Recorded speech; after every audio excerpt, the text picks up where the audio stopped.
So that's everything out of the box. The quick run through, the transmitter feels really like plastic. I mean, it is a novelty item, a fun item to have.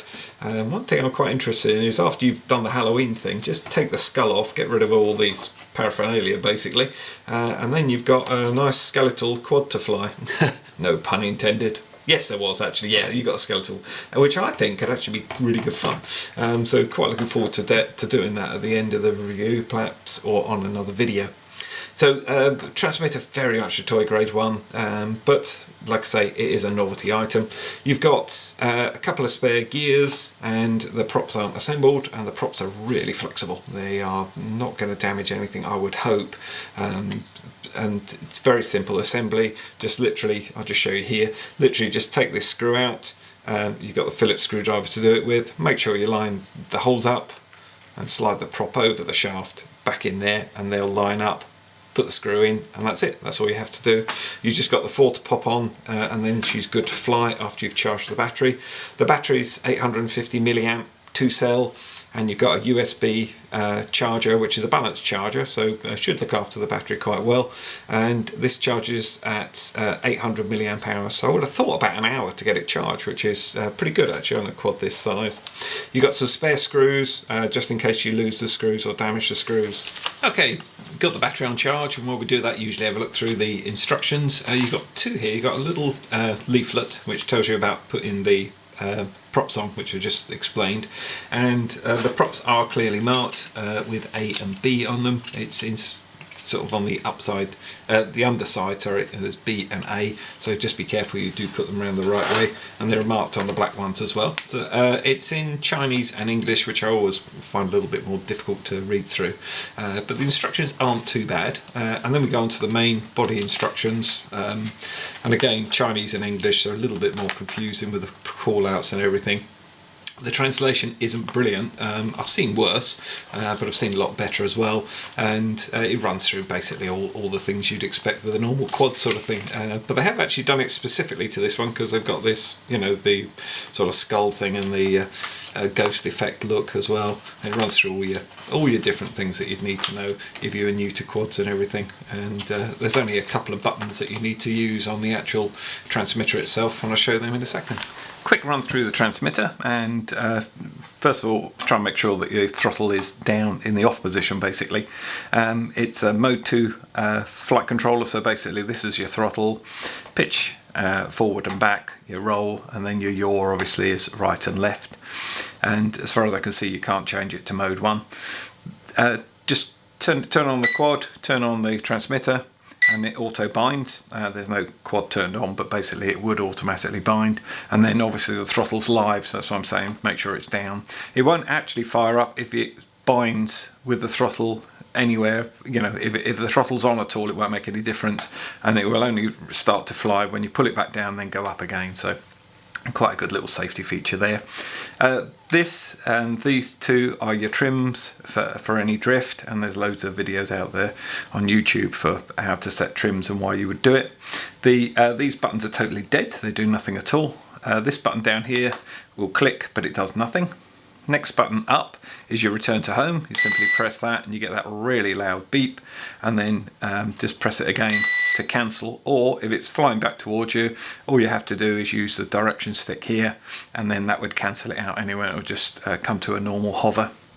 Headless mode is press this one, you get a beep beep, and now you're in headless mode. It will stay in headless mode until you press this button again. It has 3 different rates. It always starts in low rates, and the way to alter the rates is to go up rates, you press the top here. To go down rates, you press the bottom. So it starts in low, beep beep goes into medium, intermediate, and then into high rates or fast rates. And then to come back down, you simply just press the button. This button up here does absolutely nothing, but it does do a beep. And this button here makes the body of the actual or the head, sorry, pulse and flash, and then you just press it again to turn it back off again, just to have it normally glowing. Okay, so I thought I'd come in somewhere darkish. I've not got a lot of room to fly in here actually in the woods, but it's something a little bit different. I'll probably take it back out in the garden anyway, so there we go. So put the quad on, you simply attach the battery, which is quite an unusual connector now. I don't think I've come across this one before. It's certainly different to a lot of them, and that's what I was hoping the LEDs might show up a little bit better in the woods. We've got blue flashing at the front and green flashing head, and then red at the back. So I think I think this could possibly be a hand launch. Might be the only way of doing this effectively, so make sure you don't catch that material. So on with the actual transmitter itself, then up and down to bind, and then the flashing LEDs stop flashing sort of thing. So I think I will hand launch, because I just think that's going to be quite dodgy like that if not. Okay. Well, it's quite dodgy anyway. Oh, low rates are really low. That is unusual.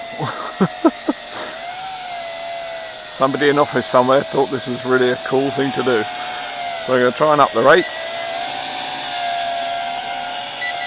Ah, there we go. We're up in second rate. Oh, well, that's better. Oh yeah, no, it's got a little bit of go in it.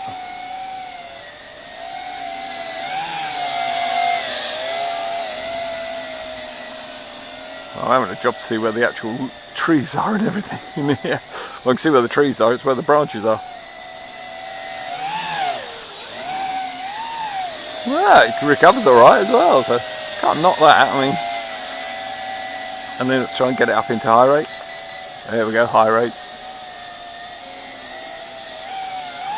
Oh, it's quite fast actually.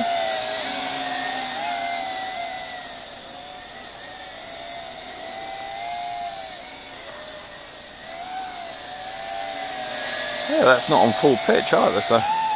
Actually, I might just take this back out in the garden. That's full pitch. Oh no, it's not that fast actually.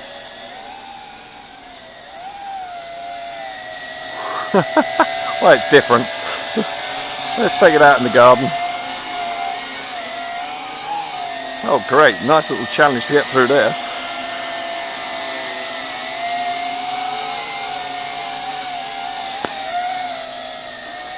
There we go. Oh well, that proves it flies alright, doesn't it? Well, hey, actually, that gets on quite a move. I quite like that.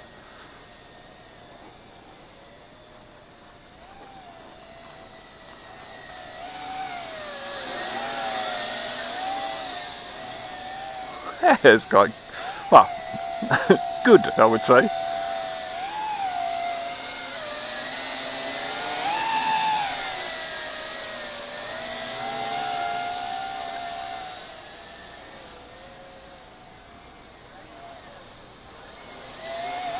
I would imagine you have to be careful how quickly you descend, because if you fast descent, I think that's going to just catch in it. That's full pitch. In high rates. That's in low rates, there we go. That's full pitch in low rates. God, there's hardly any breeze in the garden and that's hardly making it through. Whoops! God, low rates really is low. That's medium rates, that's a bit better.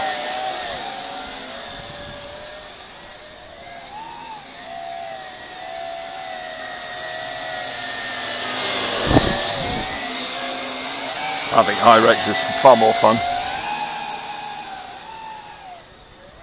Oh yeah, much better.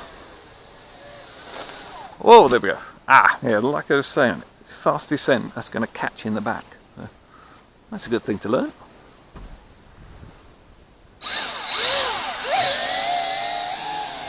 Yeah, so just keep your descents nice and smooth. And actually it flies better, more like a ghost would fly, I presume. You can go as fast as you like, just don't let it descend very fast.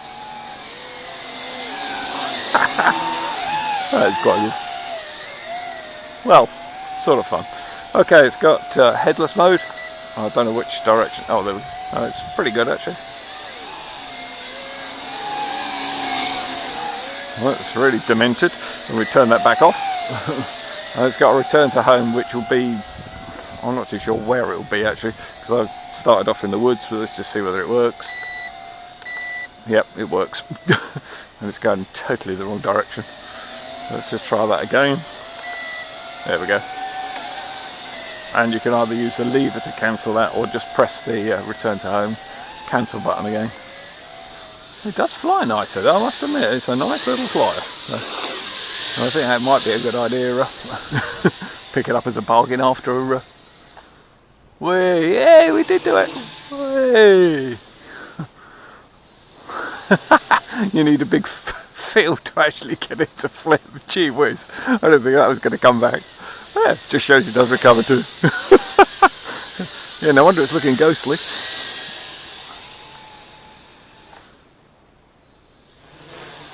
Yeah, it does loop. That has got to be the most lethargic loop I've ever seen.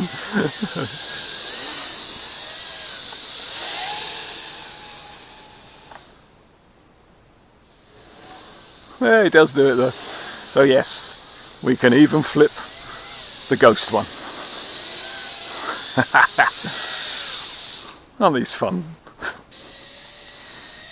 So what do I think of it? Well, when I saw it turned up in the box, I thought, what on earth? And thought, this is not going to be any fun at all. This is just a silly, daft novelty. Well, yes, it is a silly, daft novelty, I suppose, but it flies really well, even with the skull on and the cloth hanging down and everything. Really super smooth, really nice. And once you strip it down, it's absolutely superb. It's a really nice little flyer then, and it's got nice control, really precise control. I didn't think much of the feel of the transmitter, but the actual operation of it is really good, and thoroughly enjoyed flying it, I must admit. So if you want something that you can frighten the heck out of the neighbours at night, and then do a strip down during the day and they just think you're the normal kid playing with your quad out during the day, then I think this could well be the quad for you, as you certainly won't find another one like it.